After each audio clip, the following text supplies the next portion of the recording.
La pluie frappait doucement les vitres de la petite clinique de Saint-Brieuc, ce hameau breton où le temps semble s'écouler différemment du reste du monde. À l'intérieur, Claire Duval ajustait sa blouse blanche, préparant son matériel pour la garde de nuit. Les néons fatigués projetaient leur lumière blafarde sur les murs écaillés par l'humidité marine. 20 ans que cette clinique tenait bon, malgré les restrictions budgétaires, malgré les rumeurs de fermeture. Claire avait 36 ans, mais dans son regard persistait cette flamme que même les nuits blanches n'arrivaient pas à éteindre. Fille de pêcheur, elle avait hérité de cette résilience bretonne, cette capacité à tenir debout même quand la tempête fait rage. Ses cheveux châtains retenus en chignon simple, son visage dépourvu de maquillage, elle n'en avait jamais eu le temps, ni vraiment l'envie. « Tu reprends à 6 heures demain, n'oublie pas, » lui rappela Martine, l'infirmière de jour en partant, son sac à main usé sous le bras. Claire hocha la tête.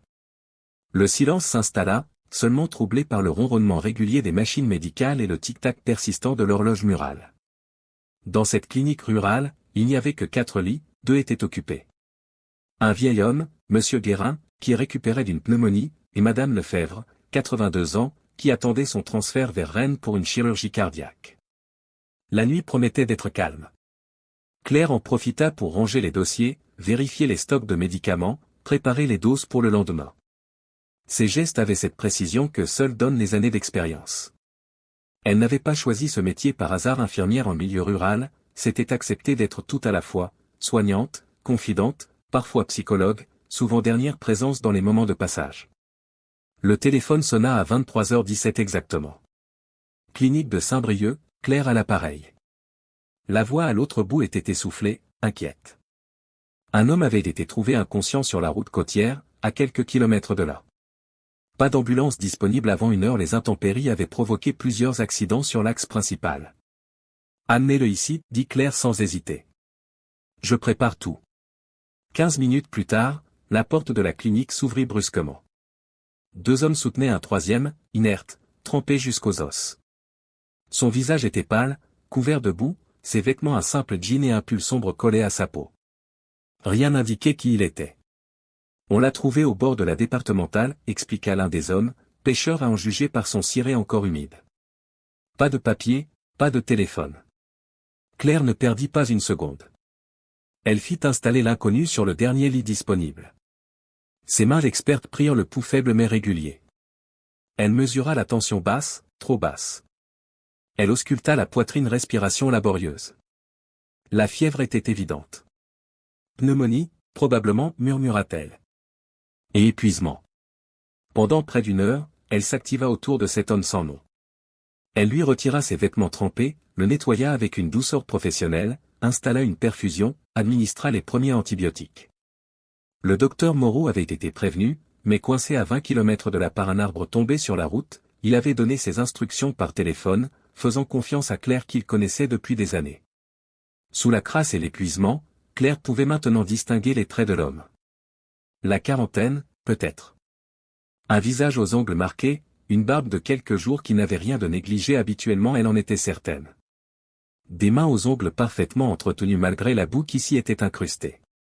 Un corps manifestement habitué à l'exercice régulier. Pas un vagabond, certainement.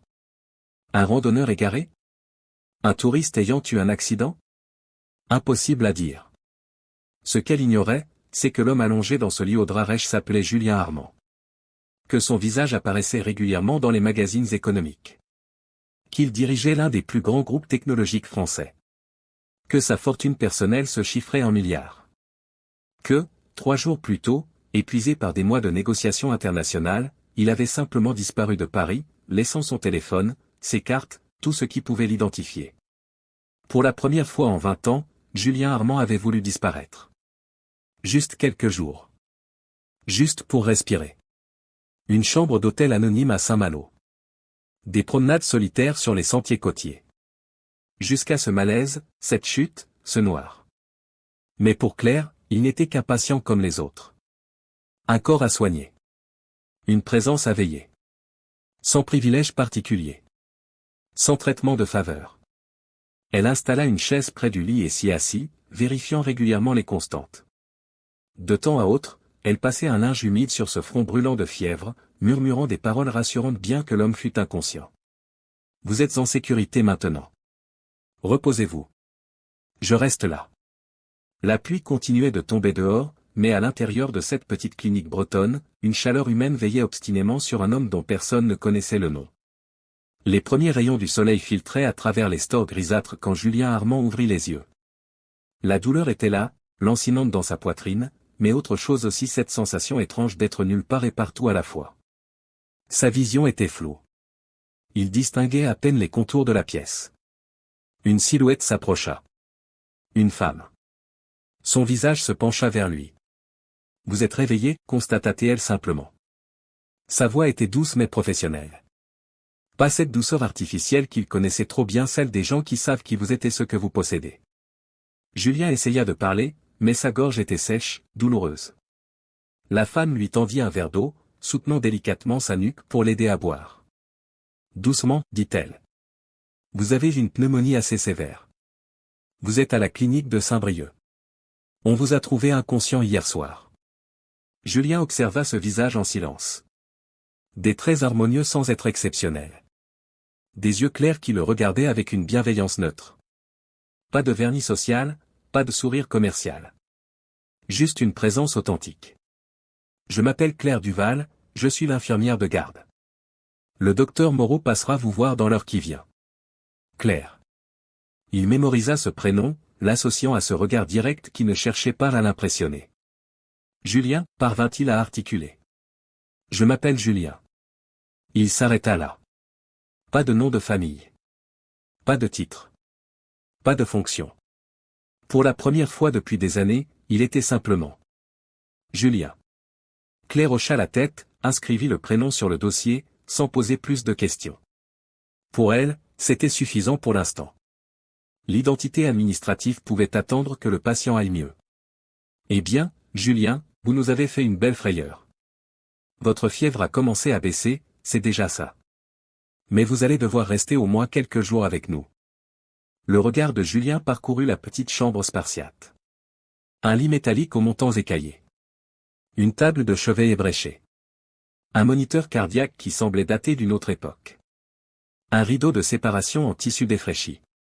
Une fenêtre qui donnait sur un modeste jardin où quelques fleurs sauvages résistaient au vent marin. Un sourire imperceptible se dessina sur ses lèvres. Quelle ironie! Lui qui possédait des cliniques privées dans toute l'Europe, lui qui ne voyageait qu'en jet privé, lui qui dormait dans des suites à 10 000 € la nuit, se retrouvait dans ce lit étroit, dans cette clinique rurale que ses conseillers financiers lui auraient probablement recommandé de fermer pour optimisation des ressources territoriales. « Je vais prévenir votre famille », proposa Claire en vérifiant sa perfusion. « Vous avez quelqu'un qu'on pourrait appeler ?» La question ramena Julien à la réalité. Son absence avait certainement déclenché un branle-bas de combat dans son entreprise. Son assistante personnelle, son équipe de sécurité, son conseil d'administration, tous devaient être en alerte maximale. « Non, répondit-il. Personne. » Il vit dans les yeux de Claire cette compassion fugace, celle qu'on réserve aux êtres solitaires. Elle ne le jugea pas, n'insista pas. Elle respecta ce « non » comme une frontière légitime. « D'accord. Reposez-vous maintenant. Je repasserai dans 1 heure. » Les jours qui suivirent établirent entre eux une routine simple. Claire venait prendre ses constantes, changer ses perfusions, l'aider à se nourrir quand la faiblesse était trop grande. Elle lui parlait peu, mais chaque mot était juste, nécessaire. Pas de ces conversations forcées dont on remplit le vide. Julien l'observait. Sa façon de se déplacer dans la clinique, entre les patients, toujours attentive, jamais pressée malgré la charge de travail. Il l'entendait parler au vieux monsieur Guérin, partager des blagues avec lui tenir la main quand la douleur devenait trop forte. Il la voyait rassurer Madame Lefebvre avant son transfert, lui promettant de venir la voir à Rennes après son opération. Claire était comme ça. Entière. Présente. Sans masque.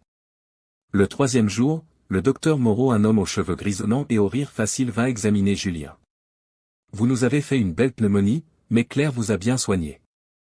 Encore 2 ou 3 jours et vous pourrez sortir. » Julien acquiesça, étrangement peu pressé de quitter cet endroit. « Vous avez une excellente infirmière, dit-il doucement. » Le médecin sourit. « Claire est le cœur de cette clinique. Sans elle, on aurait fermé depuis longtemps. Elle se bat comme une lionne pour maintenir ce lieu ouvert, malgré les restrictions budgétaires, malgré tout. Le regard de Julien se posa sur Claire qui préparait des médicaments à l'autre bout de la salle. Pourquoi reste-t-elle ici? Avec ses compétences, elle pourrait travailler n'importe où. Le docteur Moreau haussa les épaules. Sa mère est morte ici quand Claire avait 16 ans. Cancer en phase terminale. Les infirmières de l'époque ont pris soin d'elle avec tellement d'humanité que Claire a décidé de devenir l'une d'entre elles. Et puis, elle dit toujours que les gens d'ici ont autant droit aux soins que ceux des grandes villes. Cette phrase résonna en Julien avec une force inattendue. Les gens d'ici ont autant droit aux soins que ceux des grandes villes. Une évidence, bien sûr. Et pourtant. Le 5e jour, Claire entra dans sa chambre avec un plateau contenant un petit déjeuner simple, du pain frais, du beurre, de la confiture artisanale. C'est ma voisine qui fait cette confiture de framboise, expliqua-t-elle en posant le plateau. Je me suis dit que ça vous changerait des repas de la clinique. Ce geste, cette attention personnelle sans être intrusive, toucha Julien bien plus qu'il ne l'aurait imaginé. Il regarda cette femme qui maintenant l'aidait à s'asseoir, ajustant l'oreiller dans son dos avec des gestes précis, efficaces, mais jamais mécaniques. Merci, Claire. Elle sourit brièvement. Vous allez mieux. Votre fièvre a complètement disparu. Le docteur Moreau prévoit votre sortie pour demain. Demain. Le mot provoqua en lui un sentiment contradictoire. Soulagement et regret mêlés. Claire, commença-t-il, cherchant ses mots. Je voulais vous demander. La porte s'ouvrit brusquement. Une jeune femme en tenue d'aide-soignante apparut. Claire, l'urgence. Monsieur Kérouan vient d'arriver, crise cardiaque. Claire disparut immédiatement, laissant Julien avec sa question inachevée. Il la revit 4 heures plus tard. Elle avait l'air épuisée, mais un calme professionnel émanait d'elle. Comment va-t-il? Demanda Julien. Stabilisé. On l'a transféré à Rennes. Elle s'assit un instant au bord du lit, chose qu'elle n'avait jamais faite auparavant. Parfois, j'aimerais qu'on ait plus d'équipement ici. Un défibrillateur plus récent, un moniteur cardiaque qui ne date pas des années 90. Pour la première fois, elle laissait entrevoir une fissure dans son armure professionnelle. Une frustration légitime face aux moyens limités dont elle disposait. Julien l'écouta parler de cette clinique qu'elle défendait contre vent et marée, de ses patients qu'elle refusait d'abandonner, de cette mission qu'elle s'était donnée. Il y avait dans sa voix une passion sincère, dénuée de toute amertume malgré les difficultés. « Vous aimez vraiment cet endroit » murmura-t-il. Claire releva la tête, comme surprise par cette remarque évidente. « C'est ma maison. » Ce soir-là, allongé dans son lit, Julien réfléchit longuement. À sa vie, à son empire bâti sur des algorithmes et des brevets. À ses réunions internationales où personne n'osait le contredire. À ses résidences luxueuses où il ne faisait que passer. À cette solitude dorée qui était devenue son quotidien. Puis il pensa à Claire. À cette femme qui avait trouvé sa place dans le monde. Qui soignait non pas pour la gloire ou l'argent, mais parce que c'était sa vocation profonde. Qui voyait les personnes, pas leur statut social. Pour la première fois depuis des années, Julien Armand se demanda s'il avait réellement réussi sa vie. Le lendemain matin, sa décision était prise. Le jour de son départ arriva, enveloppé dans une brume matinale typiquement bretonne. Claire lui avait apporté ses vêtements lavés, séchés, pliés avec soin. « Comment rentrerez-vous » demanda-t-elle en préparant les derniers papiers. « Je peux appeler un taxi jusqu'à la gare de Saint-Brieuc si vous voulez. » Julien hocha la tête. « Ce serait parfait, merci. » Leurs regards se croisèrent un instant. Il y avait tant de choses que Julien aurait voulu lui dire. Sur ce qu'elle lui avait appris sans le savoir. Sur cette leçon d'humanité qu'elle lui avait donnée sans le vouloir. Mais les mots semblaient inadéquats, insuffisants. « Votre dossier médical, » dit Claire en lui tendant une enveloppe. « Et votre ordonnance pour les antibiotiques. Continuez le traitement pendant 10 jours encore. Professionnel jusqu'au bout. Même dans les adieux. Merci pour tout, Claire. » Elle sourit, de ce sourire simple qui n'attendait rien en retour. « C'est mon travail, Julien. Prenez soin de vous. » Le taxi klaxonna dehors. Moment de partir. Julien serra la main de Claire. Un contact bref, formel. Puis il s'éloigna, sentant le regard de l'infirmière dans son dos. Il monta dans le taxi sans se retourner. À la gare, s'il vous plaît. Mais à mi-chemin, il changea d'avis. Finalement, amenez-moi au bureau de poste avant. Là, il acheta une enveloppe, un timbre, et une feuille de papier. Il écrivit longuement, ratura, recommença. Quand il eut terminé, il scella l'enveloppe, inscrivit l'adresse de la clinique et le nom de Claire Duval. Dans le train qui le ramenait vers Paris, vers sa vie, vers son monde, Julien sentit un calme étrange l'envahir. Pour la première fois depuis sa crise de panique qui l'avait poussé à fuir quelques jours plus tôt, il savait exactement ce qu'il voulait faire. Claire trouva l'enveloppe le lendemain matin, glissée entre deux dossiers administratifs. Son nom était écrit d'une écriture élégante, assurée. À l'intérieur, une simple lettre. Claire. Merci de m'avoir soigné, comme un homme, pas comme un titre. Je vous dois plus que vous ne pourriez l'imaginer. Peut-être un jour comprendrez-vous pourquoi ces quelques jours dans votre clinique ont changé ma perspective sur beaucoup de choses. Avec toute ma reconnaissance. Julien. Pas de nom de famille. Pas de coordonnées. Juste ces quelques lignes qui laissèrent Claire perplexe. Elle rangea la lettre dans la poche de sa blouse et continua sa journée, entre soins, paperasse et combats quotidiens pour maintenir la clinique à flot. Les semaines passèrent. L'automne céda la place à un hiver rigoureux. La clinique luttait plus que jamais contre les restrictions budgétaires. Le docteur Moreau parlait même de fermer un des 4 lits.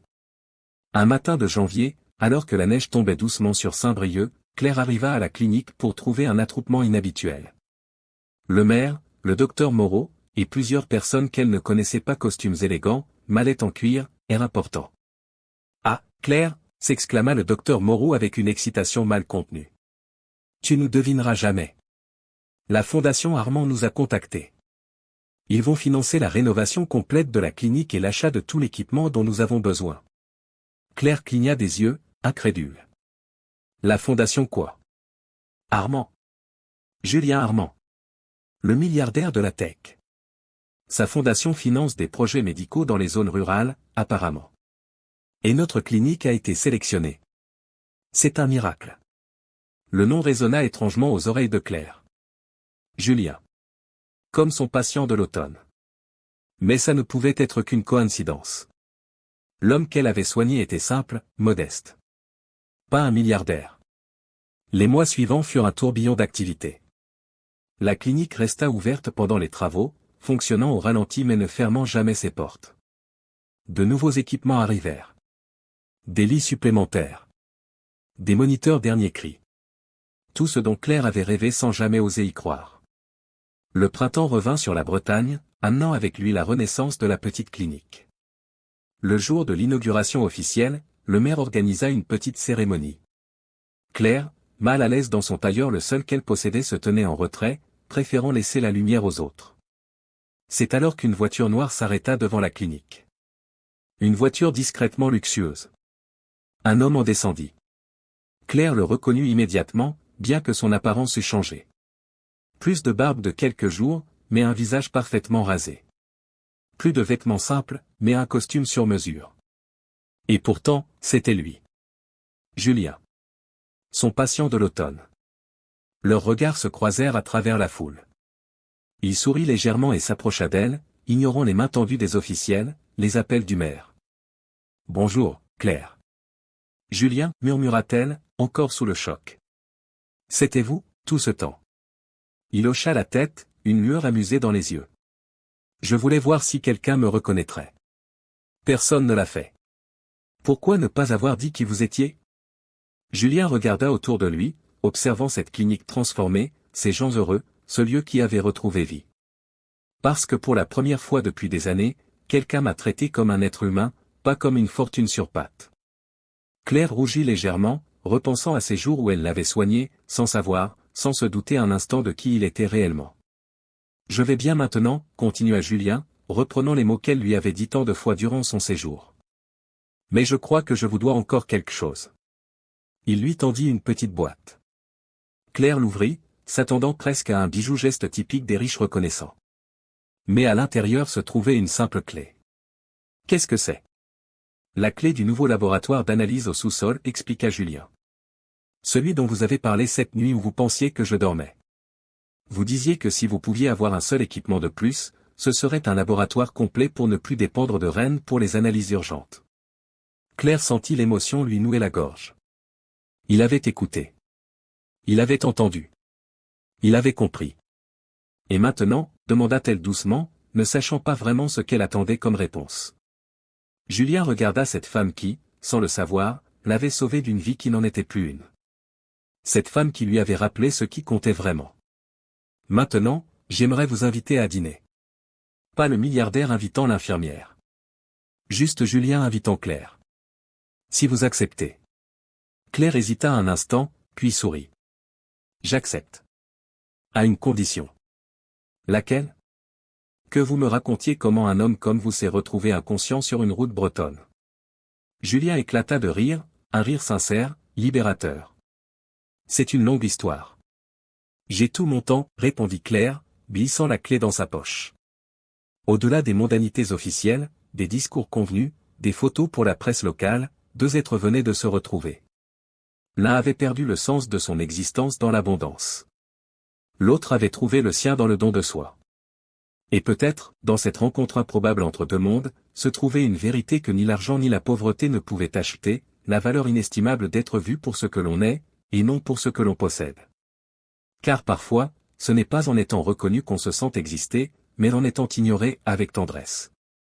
Dans le silence qui suivit, tandis que Julien et Claire s'éloignaient ensemble vers un avenir incertain mais prometteur, une évidence s'imposait à tous ceux qui les observaient, il avait fallu qu'un homme perde connaissance pour que son âme se réveille enfin.